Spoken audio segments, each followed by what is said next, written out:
Welcome back to Political Talk with KD. We are here back with another episode, and I got a story for you guys. Story is coming out of Conway, Arkansas. So you guys, we got a story about the Conway School Board, and basically the community held them accountable for what they did. The story that we got was school board member reached out to the superintendent basically about a basketball game, and the coaches wearing Black History Month shirt. They said they had a girls game and a boys game, and they all came out, and basically it was a problem. So it started with one of the parents basically going to a school board member, and the school board member was basically like, I'm gonna check in and I'm gonna call and see what's going on. But you guys, we don't just get a story, we also look into the story, so we're gonna get a little context. The school board member, oh wow, somebody just followed me. Okay, the school board member is Dr. Jeff Collum. As you see, he is the superintendent of Conway, Arkansas. If you go on YouTube, you can see the whole video of what happened. Dr. Jeff Collum, to me, he did a great job. Let's give him a hand job. He did a great job because he held himself accountable. And the last thing that he said, and it really stuck out to me, was, I will apologize not only in words, but through action. He held himself accountable for the situation because he said ultimately it was his call to tell them to, stand down, don't wear the shirts. And that's what caused all this commotion. From a normal community standpoint person, I would just say that I would have been offended. When I heard the issue at first, I was offended because it's just like, it's Black History Month. Why would you say something? And a lot of people in the community were saying, their point was, you all celebrate Breast Cancer Awareness Month, Walk Month, and nobody says nothing then. So why is it an issue that they're celebrating Black History Month? What was the whole issue? So Dr. David Naylor, he's a school board member. He's Zone 2 in Conway, Arkansas, for everyone who knows. And these guys, Dr. Naylor was the one who called the superintendent, Dr. Collum. So Dr. Naylor, he was pretty funny, but you got the funniest part when he tried to explain what his reason was. Let's take a look. I didn't really pay attention on the shirt to see the logo. I knew there was a logo. To be honest with you, I didn't pay attention. And I told him, I said, look, there's nothing wrong with the message on the shirt. So if you're asking that, there's nothing wrong with that. I don't know your answer though on the protocol. I've been the team doctor since 2000. I've not seen our coaches coach anything besides blue, white, and occasionally black, except for, and somebody mentioned today, cancer awareness. We do wear the pink. I've seen obviously the pink shoes, the pink socks, the pink everything. Mars, come after me. You leave my wife out of it. That's off limits. Y'all see what I mean? Like, huh? I'm not gonna go, it didn't go full in depth of what else he said, but he basically goes on to say Dr. Naylor had Black kids stay at my house. He's basically saying, I'm not a racist. But you seen how Tom Mars basically hit a nerve. That is with his family. But my advice to you, Dr. Naylor, you should be just enraged about you calling the superintendent about these shirts. Also, my concern is with you being on the school board, I don't know if you guys know, but like I said, with Political Talk with KD, we do a lot of research. School boards have a process. So basically, they don't act individually. So Dr. David Naylor was acting in an individual manner, calling the superintendent. When you're on a school board, you don't act in an individual manner. You act as a school board. So the correct thing would have been to do is don't speak on that situation individually, but do it as a collective board. And he didn't do that. And I feel like this meeting for him was a save face meeting. Beginning of him talking, he kept saying, I don't know what I can do and what I can say. I'm still learning. Well, then you shouldn't have signed up for the job, Dr. Naylor. For the constituents of Conway, Arkansas, I want to put again that he is in Zone 2. That was the funny part about Dr. Naylor. Also, we got a lot of situation on this meeting that happened that the media wasn't allowed inside. It was only one news media that was in there, and a lot of people couldn't get in for the meeting. They also said this has been a consistent issue, not just with this issue. They said they've tried to get in several meetings and they can't get in. The sad part of this whole thing, and you guys, the meeting was awesome to me. At first I was very, very proud until they got to the board president. And the board president really,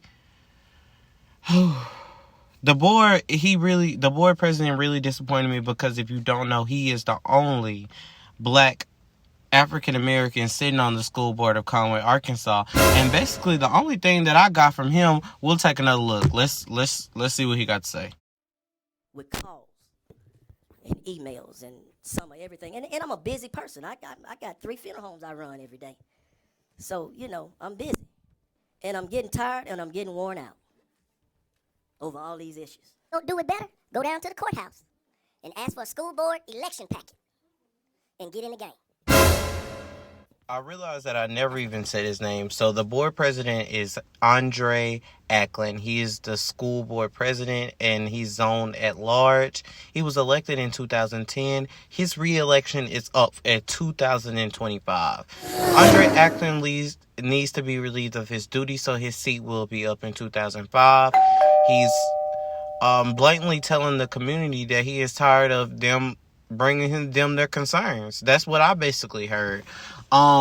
Hearing from the other members on the Conway School Board was actually kind of refreshing, even if it was for saving face. I felt like it gave the Conway, Arkansas communities somewhat of a win. While they were being held accountable, they couldn't say what they really wanted to, but they gave in to the community because of the numbers that was showing up to their meetings.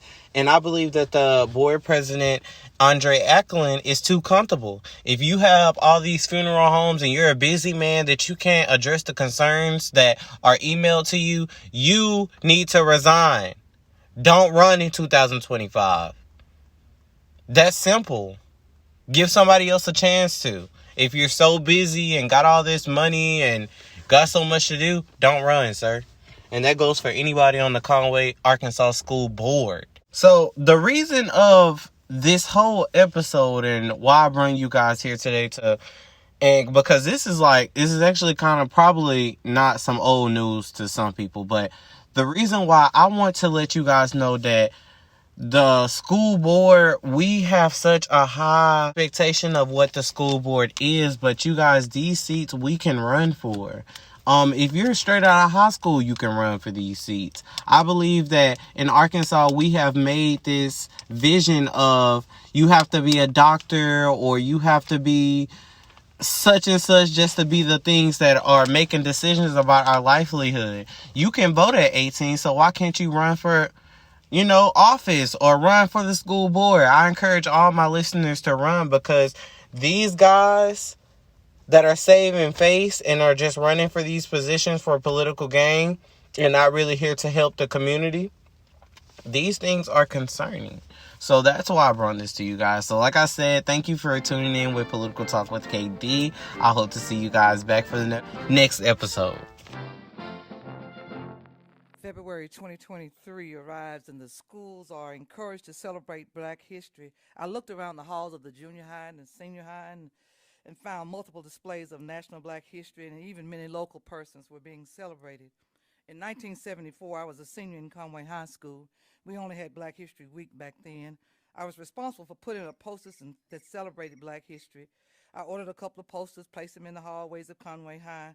I remember the displays made me feel good about myself. Coming from Pine Street School, we were always taught to feel good about ourselves. I looked for the posters during second or third period, and one of my posters was gone. I went to the principal's office to let him know that it was gone. Little did I know that my principal decided he needed to take one of the posters down. Not only did he take the poster down, he destroyed it. You see, the poster was published by the Black Panther Party, and the words Black Panther Party were in the corner of the poster. I hadn't noticed that. Now, instead of my principal asking me to cover up the Black Panther portion of the sign, he deemed it necessary to just destroy the poster. Needless to say, I had a few words just to say to the principal, which got me expelled for 3 days. But I stood up for myself. I guess my principal thought, like the Conway School Board thinks, he was doing what was best for all of the students without considering all of the students. Let me address the Conway School Board's decision to make a policy that created separate bathrooms for trans students. While I sat in the meeting and listened and read your proposed policy, I felt you might as well put up a colored-only sign and a whites-only sign. That's how that policy made me feel. because of the color of my skin, laws and policies, whatever you want to call them, prevented me from using the same facilities that my white counterparts used. I knew then there would be more moments like that one. Here we are in 2023 with the same foolishness. I now feel like I did back in 1974 all over again. No thoughts was put into your actions. Celebrate Black History T-shirts were worn by the basketball coaching staff. They had been equated to being atheist or satanic worshipers, aka cults. Now, while the word cults was not used, while being compared to the cult is the same thing to me. The same coaching staff that has nurtured, trained, and improved the girls' basketball team's natural talent, gained national recognition via ESPN, made Conway so proud. We could have done things so much more differently. I ask this school board to please stick to the matters that are what you should be attending to, which is education of our children, support of our teachers and our staff. We will not give up this fight. We will lift every voice. We will sing a song full of faith. We have come over a way that with tears have been water. Shanta, you hang in there. God of our weary years, the same God of our silent tears, keep us shattered beneath thy hand. May we forever stand true to our God and true to our native land.